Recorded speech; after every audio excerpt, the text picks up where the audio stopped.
대한민국 최고의 기업 삼성의 창업주이자 초대회장, 한국의 반도체 산업을 일으킨 주역, 현재 삼성, CJ, 신세계 그룹이 모두 이 사람으로부터 비롯되었습니다. 그렇습니다. 오늘 이야기할 인물은 현재 돌아가신 삼성의 이병철 회장입니다. 그는 경주시로 지방 만석군의 집안의 아들로 태어나 유복한 어린 시절을 보냈죠. 이후 일본으로 유학을 가기도 했지만 건강이 나빠져 다시 돌아오게 되었고, 한량마냥 아버지에게 용돈 받으며 살다가 골패라는 도박에도 빠져 항상 밤늦게 집으로 돌아오기를 반복하고 있었습니다. 그러던 어느 날, 그래도 도박을 하고 밤늦게 집으로 들어와 방문을 열었는데 달빛에 비친 자식들의 자고 있는 모습을 보고 정신이 번쩍 들게 되었죠. 그렇게 그는 독립운동, 일본 공무원, 사업 중 무엇 할까 생각해보다가 결국 사업을 하기로 마음을 먹었다 합니다. 그렇게 여러 사업을 거치다 삼성이라는 대기업을 만들게 된 것이죠. 그에 대한 흥미로운 이야기가 많은데요. 이병철 회장은 창업을 위해 조선식산은행 마산지점에서 대출을 받았는데요. 당시 이병철 회장에게 대출을 해준 담당 은행원은 일본의 패망 이후 일본으로 돌아가 변호사를 하고 있었다고 합니다. 훗날 이병철 회장은 자신에게 대출을 해주었던 이 은행원을 찾았고, 당신 덕분에 삼성그룹이 있을 수 있었다라고 하며 봉투 하나를 내밀었는데, 이 봉투를 받은 사람은 눈물을 펑펑 흘렸다고 하죠. 얼마가 들어있었을지 궁금하네요. 아마 돈이었겠죠? 이병철 회장은 해방 이후 6.25 전쟁이 발발하자 전쟁이 금방 끝날 것이라 생각하고 서울에 있었다고 합니다. 그러나 북한이 곧 서울을 점령하고 오랫동안 북한군을 피해 도망치는 신세가 되어버렸는데요. 천신만고 끝에 운전기사였던 위대식의 도움으로 서울에 간신히 탈출했죠. 그래서인지 위대식은 운전기사였음에도 삼성그룹 내에서 이사 대우를 받았으며, 그가 사망했을 때는 이병철 회장이 자신의 무덤 옆에 묻어주라 할 정도였습니다.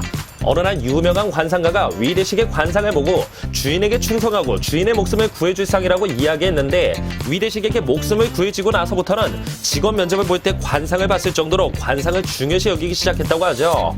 또한 풍수지리에도 관심이 많아 당시 최고의 풍수지리가를 통해 명당을 골라 자신의 묘자리로 쓰도록 했는데, 위대식을 자신의 무덤 옆에 묻으라 한 이유는 그의 후손들도 잘 먹고 잘 살도록 하기 위한 것이었습니다. 그만큼 이병철 회장은 위대식을 가족과 같이 생각하고 있었던 것이죠. 이병철 회장이 삼성전자를 설립할 시기에는 한국의 기술력은 굉장히 부족했습니다. 미국에선 기술을 절대 가르쳐주지 않았죠. 그래서 어쩔 수 없이 일본에 가서 기술을 배우려고 했는데 일본 역시 기술을 호락호락하게 가르쳐주지는 않았습니다. 당시에는 일본의 경제성장이 너무나도 빠르자 미국이 엄청나게 견제를 했었는데요.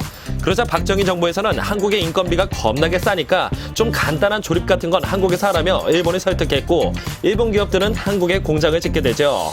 어느 날 삼성의 시찰단이 도시바나 히타치 등의 일본 전자제품 생산 라인을 방문했는데요. 생산 라인에 들어갈 때는 일본에 의해 철저한 몸수색을 당했습니다. 녹음기나 종이, 필기구 등을 모두 압수당하고 오로지 눈으로만 보게 했던 것이죠.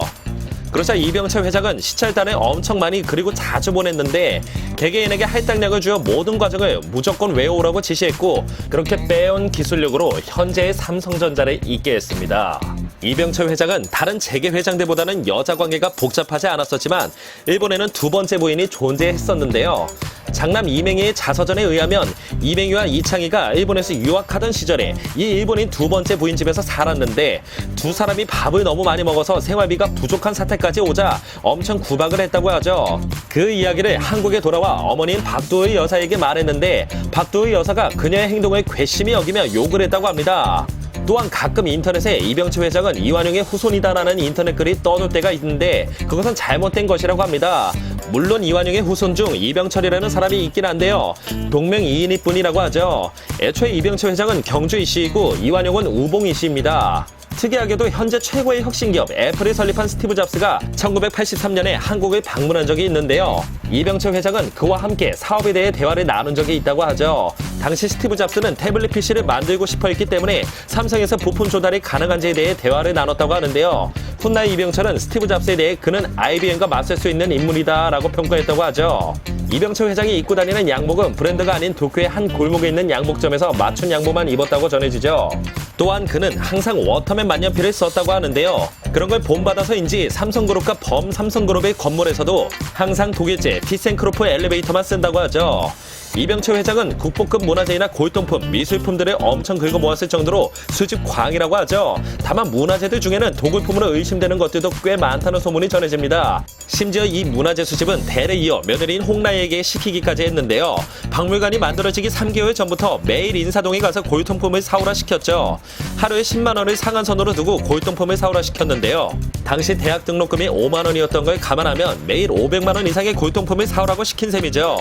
이렇게 긁어모은 미술품이나 문화재, 골동품들은 현재 호암미술관과 리움미술관에 보관되어 있다고 합니다. 대한민국 최고의 기업인 삼성과 그 이외의 여러 기업에까지 막대한 영향을 끼친 이병철 회장은 2015년 영국 파이낸셜 타임즈가 선정한 세계의 비즈니스 선구자 50인에 한국인으로서는 유일하게 포함되기도 했습니다. 이병철 회장은 생전에 흡연을 즐겼던 것이 원인이 되어 폐암이 발병했고 10년 가까운 투병 생활 끝에 1987년 11월 19일 서울 이태원 자택에서 77세의 나이로 세상을 떠나게 되었죠.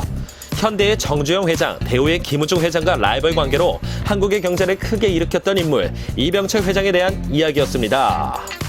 여기까지 봐주셔서 감사합니다. 구독과 좋아요 꾹 눌러주시기 바랍니다.